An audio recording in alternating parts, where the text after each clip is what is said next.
Semakin banyak orang memberi, justru dia akan semakin banyak menerima. Ketika kita mau berbagi dengan orang lain, berarti kita berposisi sebagai jalannya rizki bagi orang lain. Semakin kita membuka diri untuk jadi jalannya rizki bagi orang lain, semakin Allah akan menitipkan rizki-rizkinya orang lain itu lewat kita.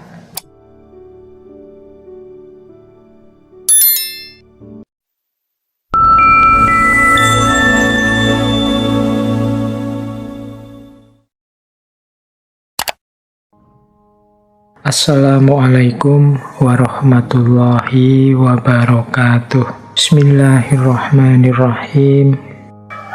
Kelompok pertama. Yang pertama adalah ada prinsip seperti ini.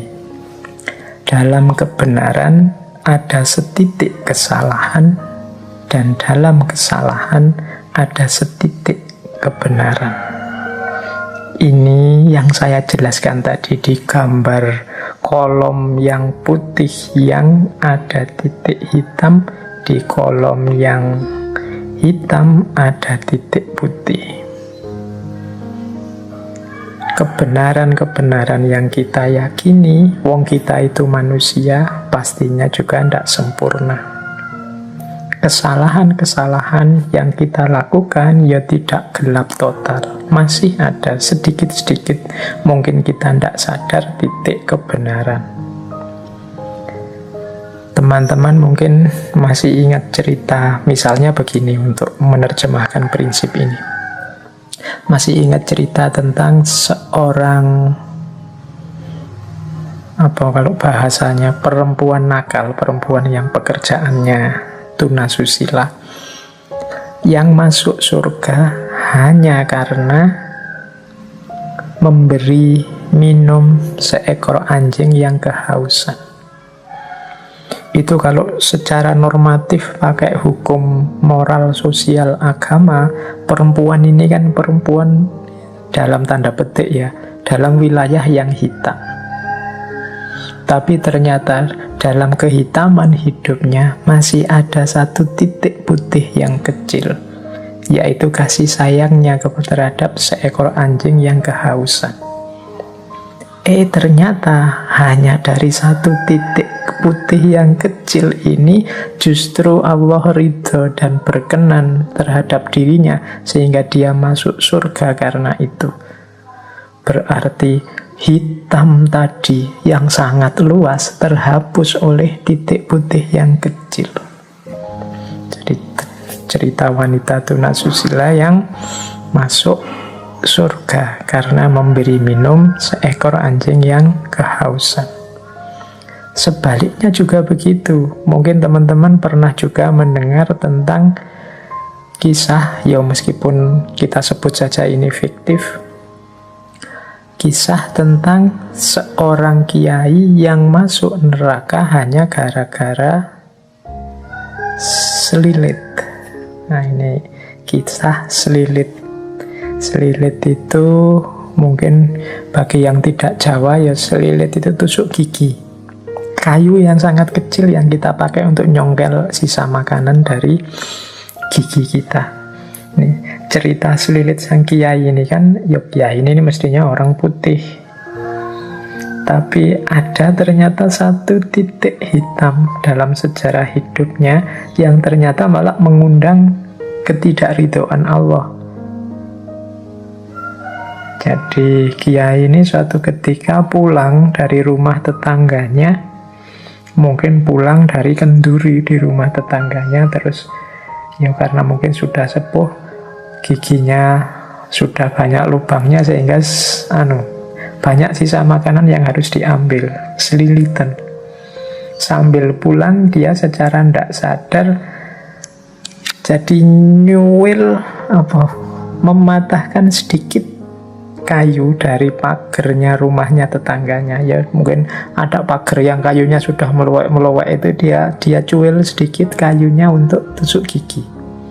Itu kan sangat kecil, mungkin tetangganya juga peduli amat sama itu. Tapi ternyata ketidakpeduliannya terhadap miliknya orang lain, meskipun itu hanya secuil kecil, mengundang tidak ridhonya Allah. Jadi beliau yang putih ini, gara-gara titik hitam yang kecil, akhirnya tidak selamat di akhirat. Tapi dia perempuan yang melakukan aneka warna dosa sehingga hidupnya hitam hanya karena titik kecil putih. Ketika memberi minum seekor anjing yang kehausan, mengundang ridhonya Allah dan keselamatannya di akhirat. Maka ada prinsip dalam kebenaran, kadang ada setitik kesalahan yang menghancurkan. Kalau tidak hati-hati dalam kesalahan, jangan putus asa, pasti masih ada titik-titik kebenaran. Itu prinsip pertama. Baik, melanjutkan prinsip yin yang dan wu wei tadi. Yang kedua, kebaikan yang berlebih akan berbuah keburukan. Ini kalau teman-teman memperhatikan, hari ini kan banyak wacana-wacana untuk kita hidup secara moderat, seimbang. Dengan prinsip ini sebenarnya bahkan kebaikan pun harus kita jalankan secara seimbang, tidak berlebihan. Jadi baik, makan itu baik, tapi makan yang berlebihan jadi buruk. Sedekah itu baik, tapi sedekah yang berlebihan sampai tidak memperhatikan kebutuhannya sendiri, itu buruk. Jadi bahasanya Al-Quran, wala tusrifu, jangan berlebihan. Sholat itu baik, tapi sholat terus-terusan itu buruk. Ada cerita Rasulullah itu satu ketika kedatangan beberapa tamu, para sahabat. Saat itu Rasulullah tidak di rumah. Jadi tamu ini ditemui oleh istri beliau. Sambil menunggu Rasulullah, istri beliau ini cerita tentang bagaimana Rasulullah itu seriusnya beragama, kalau malam juga sholat, sering puasa, dan lain sebagainya. Nah, para tamu ini merasa, wah Rasulullah aja yang dijamin masuk surga, dijamin diampuni Allah, ibadahnya seserius itu. Maka saya berarti harus berkali lipat dari itu. Sehingga yang satu bilang, kalau begitu saya tidak akan tidur lagi lah, saya mau sholat malam terus. Yang satu bilang, wah kalau begitu saya akan puasa terus lah, tidak ada berbukanya, pokoknya poso terus tiap hari. Yang satu bilang, wah kalau begitu saya fokus dalam agama, menjauh dari dunia, saya tidak akan menikah, hidupku kupersembahkan pada Allah. Nah, setelah Rasulullah datang, Rasulullah mendengar kata-kata dari tamu-tamunya ini, terus Rasulullah bersabda bahwa aku ini lebih takut kepada Allah, aku ini lebih bertakwa kepada Allah dibandingkan kalian. Tetapi aku berpuasa juga berbuka, jadi tidak puasa terus-menerus. Aku sholat malam, tapi juga tidur, dan aku juga menikah. Jadi kemudian ditutup dengan kalimat, barang siapa yang membenci sunnahku, maka dia bukan bagian dari umatku. Nah, ini pandangan ini sesuai dengan prinsip tadi, kebaikan yang berlebih itu buruk. Jadi jangan ada kebaikan apapun yang overdosis. Buruknya di aspek overdosis itu, bukan aspek kebaikannya. Orang tua itu sayang pada anaknya wajar, tapi kalau berlebihan menyayangi jadinya memanjakan. Tegas itu bagus, berlebihan tegas nanti jadinya otoriter. Berani itu bagus, terlalu berani namanya nekat. Jadi semua yang berlebihan buahnya buruk. Wah, kebaikan yang berlebihan ternyata berdampingan dengan keburukan. Ini bagi saya juga ritmenya alam harus kita pahami. Berarti apa-apa itu kita jalankan secara pas dan alamiah. Ini prinsip kedua dalam hidup yang menurut saya juga penerjemahan dari prinsip yin yang. Prinsip ketiga, semakin banyak orang memberi, justru dia akan semakin banyak menerima. Kalau ini ya ilustrasinya mudahnya, mungkin teman-teman sering mendengarkan para ustadz, para kiai yang menceramahkan tentang justru orang-orang dermawan yang sering berbagi, bersedekah itu biasanya malah terus rezekinya tambah lancar, hidupnya tambah makmur. Dari mana? Kesediaannya berbagi. Ya logikanya sederhana. Ketika kita mau berbagi dengan orang lain, berarti kita berposisi sebagai jalannya rizki bagi orang lain. Semakin kita membuka diri untuk jadi jalannya rizki bagi orang lain, semakin Allah akan menitipkan rizki-rizkinya orang lain itu lewat kita. Semakin Allah percaya pada kita, ya tambah lewat kita terus, ya akhirnya ya kita kelewatan lebih banyak, biasanya terus tambah makmur. Jadi anggap saja kita ini talang yang kelewatan air terus itu kan selalu basah. Jadi semakin kita membuka diri sebagai jalannya rizki pada orang lain, ya insya Allah kita akan semakin banyak menerima. Allah semakin percaya kita sebagai wakilnya untuk membagi rizki pada yang lain. Itu logika sederhananya itu kalau tentang harta. Kalau tentang ilmu, ya mudahnya kita contoh ngaji ini ya. Saya di beberapa kesempatan menyampaikan, mungkin teman-teman merasa mendengarkan ngaji ini dapat wawasan-wawasan baru. Kalau teman-teman jeli, yang paling beruntung dengan wawasan-wawasan baru dari ngaji ini itu saya. Jadi kalau saya tiap Rebu itu kan ngaji, berarti harus nyari-nyari bahan, membaca sana sini. Lu wawasanku tambah terus. Jadi yang jaminan wawasannya tambah itu justru saya. Makanya terima kasih pada teman-teman yang masih bersedia mendengarkan ngaji ini. Berarti membantu saya untuk tetap semangat nambah wawasan. Teman-teman menganggap, wah Pak Faiz ini ikhlas ya berbagi ilmu. Kebalik, saya terima kasih kalian masih mau saya bagi. Memposisikan saya kayak talang tadi, kelewatan ilmu, akhirnya ya ilmunya mampir di saya malah jadi banyak dapatnya. Jadi semakin kita banyak memberi, justru kita akan banyak menerima. Memberi dan menerima ini kan pasangan yin dan yang. Dan dia saling mempengaruhi. Siapa banyak memberi, dia akan banyak menerima. Ya ndak cuma ilmu, ndak cuma harta, apapun itu. Meskipun sekedar kata-kata yang baik. Orang yang tawadhu, menghargai orang lain, insya Allah dia justru akan mendapatkan penghormatan, penghargaan yang lebih banyak dari itu. Ini termasuk natural law, hukum alam tadi. Baik, jadi ini prinsip yang ketiga. Prinsip yang keempat. Kalau ini saya tidak menjelaskan panjang lebar ya, teman-teman sudah banyak dapat wawasan tentang ini, apalagi di tema-tema bencana. Jadi di balik musibah ada karunia. Musibah itu sesuatu yang kita menangkapnya sebagai negatif, sementara karunia, anugerah dari Allah itu kan sesuatu yang kita tunggu-tunggu, kita posisikan sebagai positif. Ternyata dua hal ini seperti keping mata uang, yin dan yang tadi. Di balik musibah ada karunia. Ya wis, teman-teman sendiri yang bisa membaca ya, hikmah-hikmah apa dari musibah dan karunia.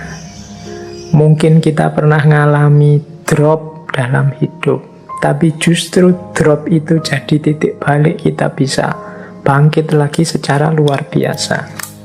Teman-teman bolehlah membaca kisah-kisah para CEO besar, kisah-kisah orang besar. Itu pasti ada momen-momen beliau jatuh sejatuh-jatuhnya, tapi justru momen itu jadi awal kebangkitan setinggi-tingginya. Di balik musibah ada karunia-karunia. Mungkin ada teman-teman yang kuliahnya sampai drop out, tapi justru karena drop out itu dia akhirnya hidup dengan tidak mengandalkan ijazah dan gelar, dan ternyata dia lebih sukses dari itu. Nah, itu juga ada, dan lain sebagainya. Jadi contoh-contoh bahwa musibah ternyata di balik itu ada karunia yang luar biasa, seolah-olah bertentangan tapi kehadirannya beriringan. Ada juga prinsip pujian membuat terlena, celaan membuat waspada. Pujian ini positif, celaan itu negatif. Tapi kadang-kadang justru kebalikannya. Yang positif membuahkan hal negatif, yang negatif membuahkan hal yang positif.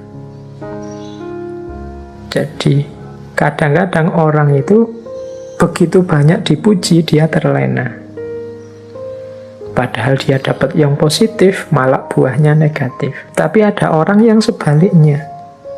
Ketika dicela banyak orang, dia terus introspeksi, waspada, jadi semakin baik. Jadi mengalami yang negatif membuahkan yang positif. Mengalami yang positif tapi malah membuahkan yang negatif. Inilah lekak-lekuknya hidup. Maka teman-teman harus selalu waspada, selalu hati-hati. Karena hidup ini punya yin yang-nya sendiri. Kalau sering dipuji orang, pujian itu tidak menambah apapun pada kualitas kita, tapi sangat mungkin justru membuat kita terlena dan tergelincir. Celaan juga begitu. Celaan itu kalau kita memang baik dan dicela orang, celaan itu tidak mengubah yang baik jadi jelek. Dan kalau kita jelek dan dicela orang juga, ya yang jelek tetap jelek, tidak jadi baik karena dicela. Jadi ini komentar orang dari luar. Celaan itu kita posisikan negatif, pujian kita posisikan positif. Padahal kadang-kadang justru dengan celaan itu kita jadi terpacu untuk semakin baik. Sementara ketika dipuji orang kita merasa sudah besar, sudah baik, sudah tinggi, sudah penting. Akhirnya kita terlena. Nah, hari ini kan peradabannya peradaban pujian dan celaan lewat komen-komen di medsos. Kita harus selalu waspada. Kita misalnya posting apa yang kelihatannya positif, bagus, terus yang like banyak, yang komen positif banyak, terus kita seneng, terus kita bangga, kita merasa sudah besar, kita merasa sudah tinggi. Akhirnya justru kita mandek, wong merasa sudah besar, akhirnya justru kita tergelincir. Sebaliknya kadang kita dikomentari jelek, kadang kita tidak dianggap, membuat kita terpacu untuk berkarya terus, lebih baik terus, dan sebagainya. Maka penting kita hati-hati, karena hidup ini ada yin ada yang, ada pasangan-pasangan positif dan negatif. Yang positif pujian, ternyata ada pasangan sebaliknya, keterlenaan, ketidakwaspadaan. Yang negatif celaan, ternyata ada pasangan sebaliknya, keterpacuan, semangat untuk lebih baik. Nah, terus ini ada quote selanjutnya dari paket wisdom yang pertama. Orang yang paling engkau cintai adalah yang juga mungkin memberikan sakit yang paling dalam kepadamu. Cinta itu kan sesuatu yang positif, kita gandengkan dengan kebahagiaan, kenikmatan hidup. lawannya cinta itu seringkali sakit hati atau patah hati. Ternyata dalam ritme hidup kita di dunia ini, justru orang yang paling kita cintai adalah orang yang punya potensi untuk memberikan sakit yang paling besar dalam hidup kita. Nah, ini sudah natural. Kalau kita cinta pada seseorang, kemudian dia membohongi kita, maka kebencian kita, kekecewaan kita berlipat dibandingkan kalau dibohongi orang yang tidak kita kenal atau orang yang kita anggap biasa-biasa saja.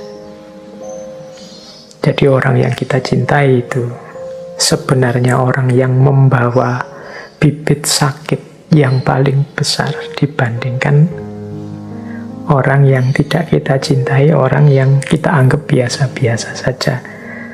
Jadi ini, terus berarti kita jangan mencintai, Pak. Ya bukan begitu, tetap saja mencintai, tapi sambil engkau ingat hukum alami, hukum kodrat di dunia ini, bahwa yang selalu jejer dengan yin.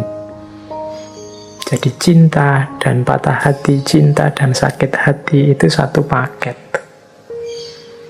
Kalau orang yang mencintaimu, menyakitimu, itu kan rasa sakitmu jauh lebih dalam dibandingkan orang yang tidak kamu cintai, apalagi orang yang kamu benci. Kalau ada orang yang kamu benci terus mencacimu, menjelek-jelekkanmu, engkau kan biasa saja. Mungkin engkau bilang, alah peduli amat, biar aja, dia memang begitu, karena memang engkau sudah benci. Tapi kalau orang yang engkau cintai melakukan hal yang menyakitimu, kalian kan tidak bisa bilang biasa saja, tidak. Karena engkau cintai, maka sakitmu lebih dalam. Inilah yin yang.